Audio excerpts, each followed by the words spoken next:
Immerse yourself in the profound insights offered by Father Chuck Belmonte as he delves into daily reflections on various gospel passages from the Bible. April 23rd, Wednesday. Why does the Lord remain in the tabernacle? That very day, two of them were going to a village named Emmaus, about 7 miles from Jerusalem. To win back those two disciples, who may well have spent a long time in his company, our Lord went out personally to look for them and prevent them from being lost. Initially, they did not recognize him. They thought he was just another traveler. They recognized him at the breaking of the bread. Our Lord remains with us in the tabernacle and is solemnly exposed also to be adored. I noticed Exodus 16:31-32 about the description of manna. Now the house of Israel called its name manna. It was like coriander seed, white, and the taste of it was like wafers made with honey. And Moses said, "This is what the Lord has commanded. Let an omer of it be kept throughout your generations, that they may see the bread with which I fed you in the wilderness when I brought you out of the land of Egypt." Manna is a forerunner to the Eucharist. It gave life to the people of God in the desert as a gift from Him to be eaten, saving the people from starvation. Notice, however, that not all of it was meant, at least immediately, for eating. For the good of the people, manna was also meant to be displayed. The people would see and remember with gratitude how God had provided for them.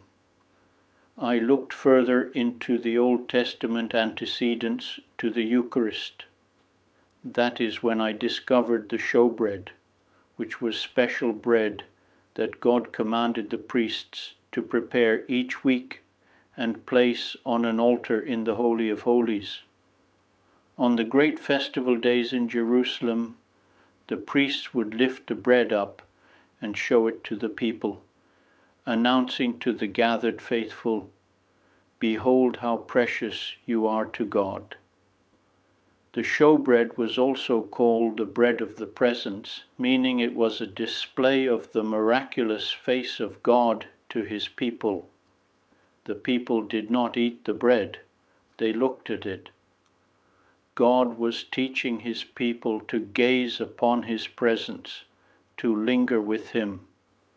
He was establishing a communion with them through a beautiful aesthetic display. He revealed his majesty, even if in a veiled manner, and in doing so, created a connection between himself and his children. Our faith is not meant to be limited to what is functional.